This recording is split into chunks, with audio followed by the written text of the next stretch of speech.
The Word of God is alive and powerful, sharper than any two-edged sword, piercing even to the dividing asunder of the soul and the spirit and of the joints and the marrow, and is a critic of the thoughts and intents of the heart.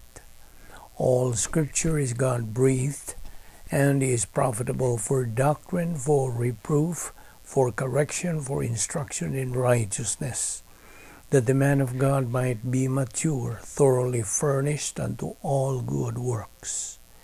The entrance of thy word giveth light, it giveth understanding to the simple. Welcome everyone to our daily doctrinal Bible study through the Balbido Evangelistic Ministry. Today's discussion or title of our doctrine to take up is, do good people go to heaven? Okay. Now for you unbeliever, it is faith alone in Christ alone, so you can be ready to listen to the message today. And for you believer, you know what to do. To be filled by God the Holy Spirit, use the principle of 1 John 1:9. Okay. As we can start right away. Yes, they certainly would go to heaven. The question I ask you is, do good people go to heaven? Yes, they certainly would go to heaven. If, there is an if, there were people who were good enough. People often say, if I do the best I can and treat anyone fairly, I'll go to heaven. But has any of us done the best we can or treated everyone fairly? You see, a religious leader in the Bible once asked Jesus Christ, Master, which is the great commandment in the law? Without hesitation, Jesus answered, you shall love the Lord your God with all your heart, with all your soul, and with all your mind. This is the first and great commandment. And the second is like it.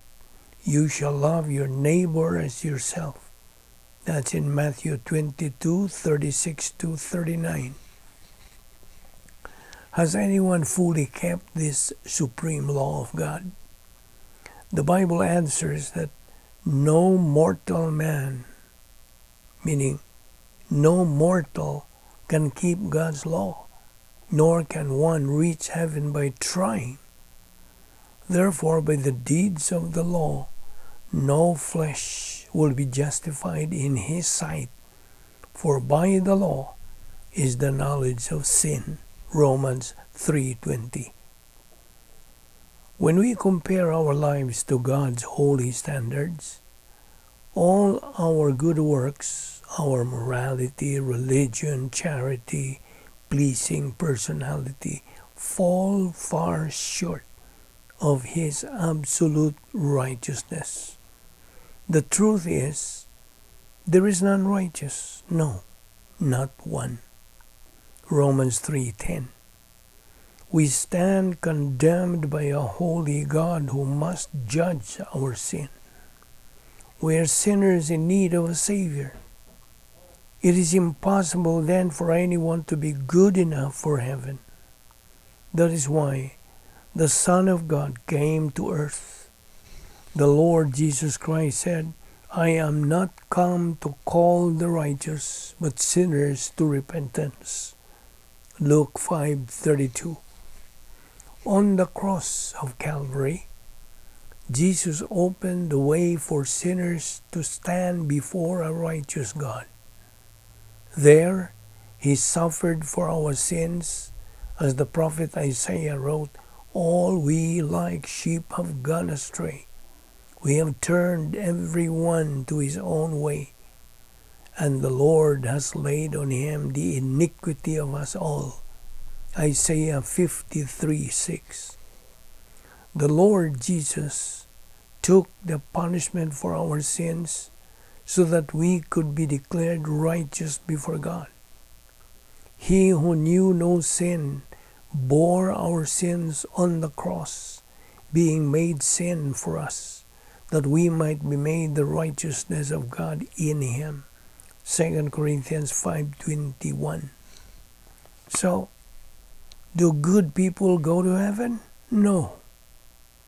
But through the righteousness of Jesus Christ, sinners like you and me can be sure of heaven as our final destination. Believe in the Lord Jesus Christ today. Don't try to prepare yourself for heaven. Let him prepare you and give you his gift of everlasting life. He who believes in the Son has life, but he who does not have the Son does not have life, but the wrath of God abides in him. John 3:36. If you believe that Jesus Christ died in the behalf of you and rose again from the dead, you can make the decision now by praying something like this.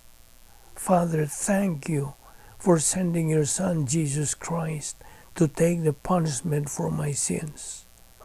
I know that I could never be fit for heaven without his work on the cross.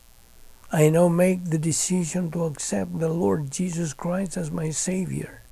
In Jesus' name I pray. Amen.